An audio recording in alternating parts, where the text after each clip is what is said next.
రెండవదిగా ప్రయాణము విజయవంతం అవ్వాలా, ప్రయాణం ఆశ్చర్యకరంగా ఉండాలా, ప్రయాణం ఫలవంతం అవ్వాలంటే ప్రభు వాగ్దానం తీసుకుని వెళ్ళాలి. ఏం తీసుకుని వెళ్ళాలి? ప్రభు వాగ్దానము. ప్రభు ప్రయాణం వెళ్తున్నా, నువ్వు నాకేం వాగ్దానం ఇస్తావు నాయనా, నువ్వు నాకేం ప్రామిస్ ఇస్తావు నాయనా అని వాగ్దానం తీసుకు. మన దేవుడు ఎవరంటే దేవుని వాక్యం సెలవిస్తుంది, వాగ్దానం చేసిన దేవుడు నమ్మదగిన వాడు. అంత మాత్రమే కాదు, వాగ్దానము నెరవేర్చుటకు సమర్థుడు. ఆయన మనిషి కాదు, మాట ఇచ్చి తప్పడానికి. అందుకే పాత పాట పాడుతుంటాం కదా, ఏం పాట? వాగ్దానములనిచ్చి నెరవేర్చు వాడవు నీవే. అయ్యో తూచు తూచు అప్పుడు ఇచ్చినా కానీ ఇప్పుడు చేయలేను అన్నాడు. మనం ఈ విని విని విని విని 40 ఏళ్ళకి తెల్లని కదా అందరు పెయింట్ కొట్టుకుంటా ఉన్నీలైనా న్యాచురల్ గా ఉన్నీలంట. ఎన్ని మాటలు చెప్తాము, పాస్టర్తో చెప్తాం, ఇంట్లో వాళ్ళతో చెప్తాం, వీధిలో వాళ్ళతో చెప్తాం, చెప్పి చెప్పి చెప్పి మాటలన్నీ కోటలుగా మారుతుంట కానీ అవి మాత్రం చిరేది. కానీ నా దేవుడు ఏమన్నాడు తెలుసా? ఆయన మాట ఆకాశము గతించిన, భూమి గతించిన, పొల్లు కూడా ఆయన మాట ఇచ్చాడంటే, వాగ్దానం ఇచ్చాడంటే దాన్ని నెరవేర్చువాడు. అందుకే అబ్రాము రోమపత్రిక 4వ అధ్యాయము, ఆయన వాగ్దానం చేసిన దేవుడు నమ్మదగిన వాడని నమ్మి విశ్వాసమందు బలహీనుడు కాలేదు. ఏం వాగ్దానం చేశాడు? నిన్ను నేను పోషిస్తాను, నిన్ను నేను కాపాడుకుంటాను, నిన్ను నేను తిరిగి నీ దేశానికి తీసుకున్నాను. దేవుడు ఇచ్చేంత కాపుదల ఈ లోకంలో మనకెవరు ఇవ్వలేదు. ఎంతగా కాపాడుతాడో తెలుసా? నా వైపు చూడండి. ఒక ఆయన చిల్లీగా క్వశ్చన్ వేశాడు యేసుప్రభు నమ్మనాయన. యేసుప్రభు నమ్మినాయన ఏమన్నా అంటే, దేవుడు నిద్రపోడు అన్నాడు. మీ దేవునికి నిద్ర రాదా అన్నాడు. మీ దేవుని మా యేసుప్రభు నిద్రపోడు అంటే, నిద్ర రాదా, మీరు నిద్రపుచ్చలేరా అన్నాడంట. ఆయన అన్నాడు, ఆయన కన్ను ముయ్యడు అన్నాడు. ఎందుకు ముయ్యడు? ఆయన కన్ను మూస్తే లోకమంతా కన్ను మూసే సమాధి అయిపోతుంది. అందుకే నా దేవుడు కనుపాప వలె కొనుకాడు. 122వ కీర్తన. ఎలా కాపాడుకుంటాడంటే మనల్ని, 122వ కీర్తన 5వ చరణం, 122:5, 121:5, 121:5.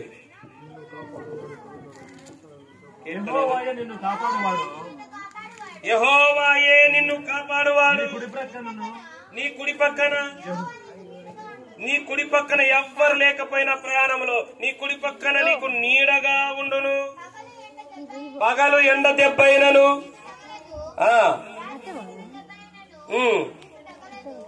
4 కూడా చదువు.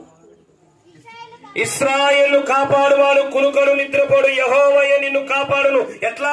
నీ కుడి పక్కన యెహోవా నీకు నీడగా ఉండను. పగలు ఎండ దెబ్బైనను నీకు తగలదు, రాత్రి ఎండ దెబ్బైనను నీకు తగలదు. ఏ అపాయం రాకుండా యెహోవా నిన్ను కాపాడును. చివరి వచనం, నీ రాకపోకలందు నీ ప్రయాణములో యెహోవా నిన్ను. ఇంత వాగ్దానం పట్టుకొని మనం వెళ్ళాలి. ప్రభా నీ వాగ్దానం చేసావు, నిన్ను కాపాడువాడు కునుకడు నిద్రపోడని, నా కుడి పక్కన నీడగా ఉంటాడన్నావు, పగలెండ దెబ్బ రాత్రి వెండ దెబ్బ తగలదన్నావు, నీ ప్రయాణములో నీ రాకపోకలలో తోడుగా ఉంటానన్నావు, నాకు తోడుగొండు ప్రభా అని ఆ వాగ్దానం పట్టుకొని వెళ్ళాలి. బ్యాగ్ ఒకటే కాదు పట్టుకొని వెళ్ళాల్సింది. చేతిలో బ్యాగ్ ఉండాలా, గుండెలో వాగ్దానం ఉండాలా. దేవునికి స్తోత్రం కాలంగా. అదే ఏ ప్రయాణం ఉన్నా చేయి, చేతిలో బ్యాగ్ ఉండాలా, గుండెలో వాగ్దానం ఉండాలి. వాగ్దానం ఉండాలి. నా దేవుడు చెప్పాడు, ప్రయాణంలో తోడుంటానన్నాడు, కాపాడుకుంటా అన్నాడు, తిరిగి క్షేమంగా తీసుకొని వస్తా అన్నాడు. మధ్యలో ఏం జరిగింది నీకు అవసరం లే. నువ్వు అడగాల్సింది ఒకటే, ప్రభా వాగ్దానం చేసావు కదా, నువ్వు నాకు మాట ఇచ్చావు కదా, నువ్వు నాకు వాగ్దానం చేసావు కదా, దానిని నెరవేర్చు నాయనని ఆయన వేడుకోవడమే మన బాధ్యత, మన భక్తి. ఆయన కాపుదల ఎంత గొప్పదంటే 40 సంవత్సరాలు. ఎంత గొప్ప చెప్పండిరా. 40 సంవత్సరాలు ఇశ్రాయేలుల చెప్పులు అలిగిపోలేదు, బట్టలు పాతగిలలేదు. ఎంత కాపుదల ఇచ్చాడు, ఎంత భద్రతనిచ్చాడు. కనుక రెండవది, మన ప్రయాణము మన ప్రయాణం ఫలవంతం కావాలంటే ఒకటి ప్రార్థన ఉండాలి, రెండవది ప్రభు వాగ్దానం. ఎవరు వాగ్దానం? అందరూ వాగ్దానం చేస్తారు, అందుకే అది పెట్టాల. ప్రభు వాగ్దానం ఇయ్యాల. పెళ్లి చేసేప్పుడు గట్టిగా చేపిస్తా, పెళ్లి ఎందు సంపద ఎందు లేమి ఎందు నెల జరిగదు, కట్ట తీసుకురా సరిపడపా ఈ చేసింది ఏమైందిరా? అందుకే ప్రమాణం చెప్పి చాలా జాగ్రత్త. నాకు వయసు చిన్నదే కానీ పెళ్లిళ్ళు మాత్రం చాలా చేసిన. ఎందుకంటే రాయచోట్ల లైసెన్స్ ఉండేది ఇద్దరికే, ఫస్ట్ ఇద్దరికే, నాకు ఇంకో పాస్. ఇప్పుడు అందరికీ నేనే ఇప్పించాను. ఎందుకంటే డిస్టిక్ లీడర్ కనుక పాస్టర్లందరికీ ఎవరికి ఖాళీగా ఉండకూడదని అందరికీ అన్నమయ్య జిల్లా పాస్టర్ ప్రెసిడెంట్ గా అందరికి ఇప్పుడిప్పుడే పాస్టర్ సర్టిఫికెట్లు అలాగనే మ్యారేజ్ లైసెన్స్ దేవుని కృపలో మనకు దేవుడు ఒక యూనివర్సిటీ ఇచ్చాడు, ఒక డయాసిస్ ఇచ్చాడు. దాని ద్వారా చేస్తున్నాం. అదొక సేవ. దేవునికి స్తోత్రం కలంగా. అట్లా అప్పుడంతా నేనే చేస్తున్నా కనుక ఇప్పుడు పని తగ్గింది. ఎందుకంటే ఎవరు వాళ్ళు చేసుకుని ఎప్పుడు మనమే వాళ్ళ ఎప్పుడు నేనే చేయాలా సేవ. వీళ్ళంతా ఏం చేస్తారు? వచ్చి కూర్చొని స్తోత్రం స్తోత్రం హల్లెలూయా ఆమేన్ ఆమేన్ కాలుగేసినాంపా స్తోత్రం కాదు. మీరు ఈడుండాలా, మేము వెనకలు కూర్చొని వింటా ఉండాలా. హల్లెలూయా. ఎదగాలి. అర్థమైందా? వ్యర్థమైందా? అర్థమే అయిందా? అందుకే రెండోది ఏం పట్టుకొని బయలుదేరాలా? ఒకటి ప్రార్థనాపూర్వకంగా బయలుదేరి వెళ్ళాలా, రెండోది ప్రభు వాగ్దానం పట్టుకొని బయలుదేరి వెళ్ళాలా. చివరి మాట యాకోబు ఏమంటున్నాడో చూద్దాం. 28వ అధ్యాయం, అదే అధ్యాయమే 28వ అధ్యాయం 22వ వచనం.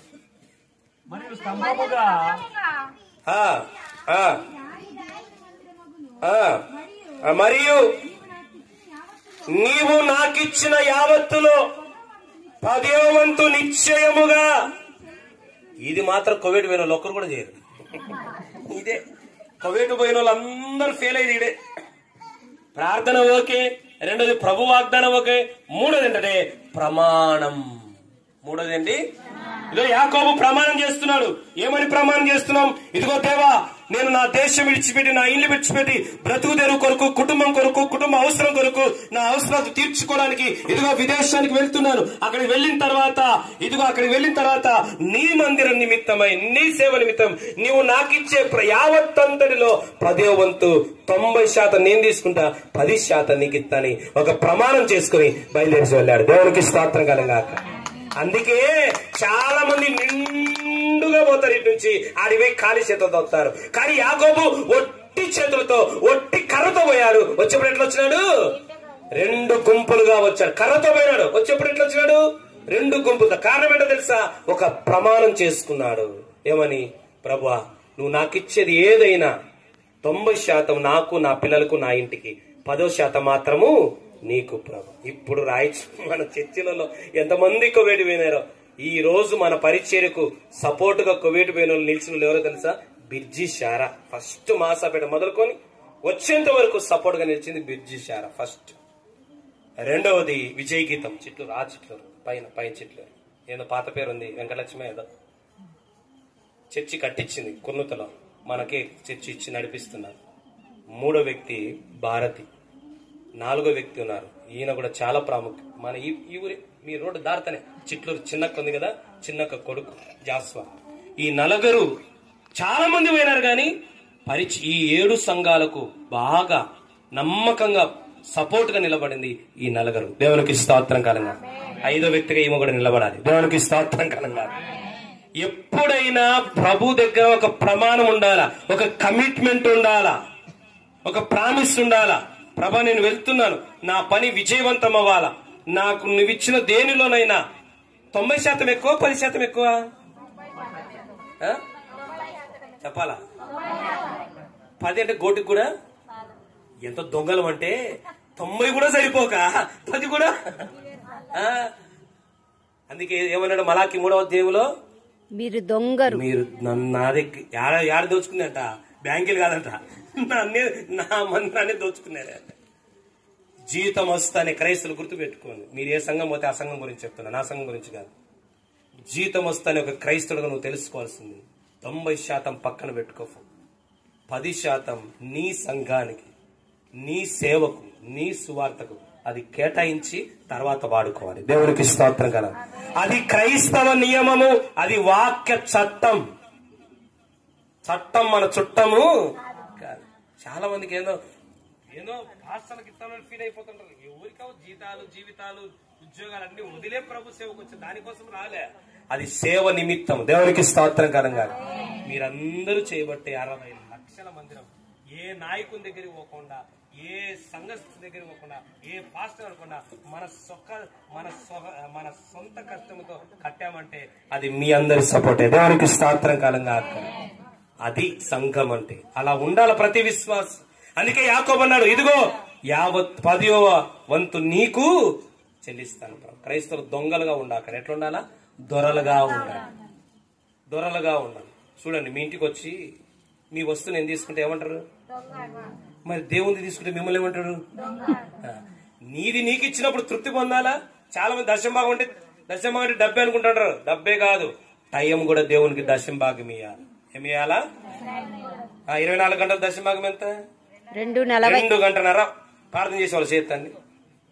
2.5 గంట రోజుకు. నువ్వు ఒకసారి అర్ధగంట, ఒకసారి ఎట్టనే చేసుకో, మాకు సంబంధం లేదు. 5 నిమిషాలు చేసుకో. రోజంతట్లో 24 గంటలు నేను ఖచ్చితంగా ప్రభు దగ్గర 2.5 గంట నేను గడుపుతున్నాను వాళ్ళు చేస్తాను. వీళ్ళిద్దరికి గట్టిగా సపోర్ట్లు కొట్టండి.